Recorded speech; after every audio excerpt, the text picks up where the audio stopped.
This is your next step in step 5. In step 5, you stitched from the circle, which is shown by the tailor tack, across. You pivoted 5/8 seam allowance all the way up to the top. You pivoted, you turn, you pivot at the large circle, and then you sew across the top of the seam allowance. Now this is the one that has been turned already. This includes step 6, so I just wanted to show you what it's going to be looking like.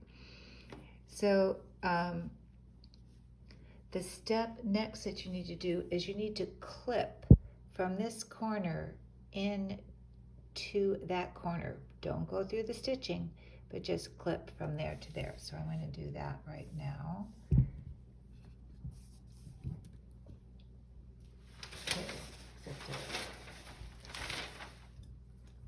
Okay, this is the clip you're going to make. From this corner into where you pivoted at that circle. Okay, right into there. Now, the next is to turn this. Well, these corners, you'll see, if you try to turn these corners without clipping, they are not going to turn very well because you've got a whole lot of stuff in there. So you're going to clip that. And I'm going to clip that right across. And I'm also going to clip off some of this.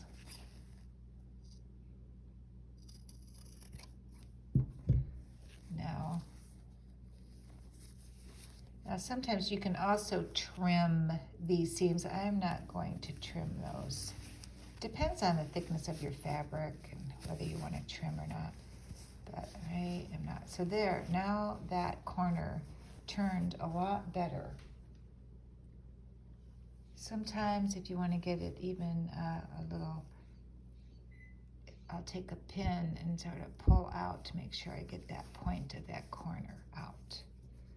Okay, so now you're going to I've clipped that corner, and I'm going to clip. Seems like my light's not too good here. I'm going to clip this corner as well. Clip that.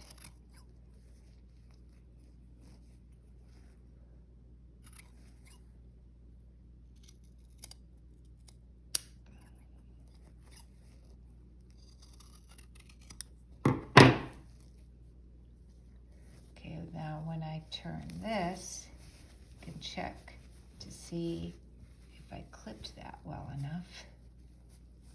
I'm going to get a little corner there. And again, I can pull it out a little bit, or I might decide to go back and clip a little more.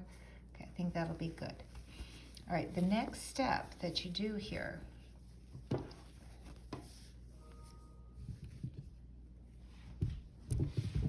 coming up here, this next step is you're going to press this seam towards the interfacing. You're going to take that to your iron and press that, and as far up to the corner as you can, and as far down here as you can. You can also press this bottom up towards the interfacing also. Then you're going to take this to your sewing machine, and you're going to, this is called the understitch, and this is in step 6. So what you're doing is you're going to stitch through the seam, both seam allowances and this facing part. And I would do it from this side. So press that first, and then you're going to get your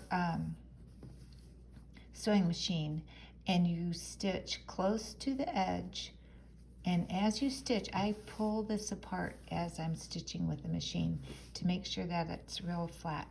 And you go as far as you can. Now, you're not going to be able to go all the way because of this corner here, but you can go as far as you can in both directions. Okay, so you can start up here and go down, but as you're sewing, make sure you press it first, and you are stitching through this side and the two seam allowances. Okay, so this side and the two seam allowances, so I'm going to be stitching over here through the thicker part all the way down. Now I did that on this piece already, and you can see this is the front, and the back has that understitching.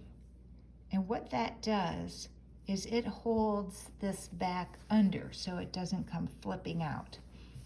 If you didn't do that, you might have your piece, the front of your cape or vest, whatever you're making, and it might come flipping out like this.